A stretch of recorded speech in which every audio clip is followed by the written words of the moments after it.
এগুলো হলো আপনার অরিজিনালি চায়না থেকে ইম্পোর্ট করা হয়। এগুলো আপনি যদি যত্ন করে রাখেন, এগুলো আলহামদুলিল্লাহ আপনার 50-60 বছর কিছু হবে না।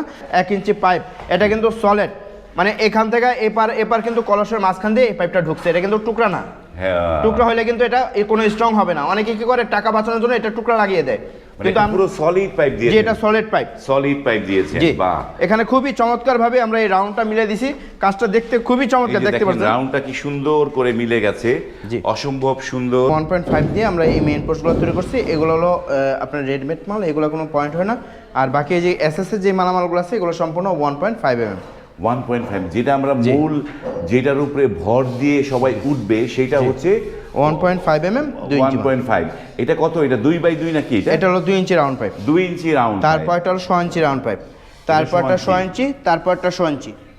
আর এই যে খুঁটি যেটা আছে এটা হলো 1.5 ইঞ্চি। এই যে খুঁটিটা, এই খুঁটিটা হচ্ছে 1.5 ইঞ্চি। তো এটা কত টাকা স্কয়ার ফিটে করেছে? এটা আমরা পার স্কয়ার ফিট আপনার হলো 850 টাকা স্কয়ার।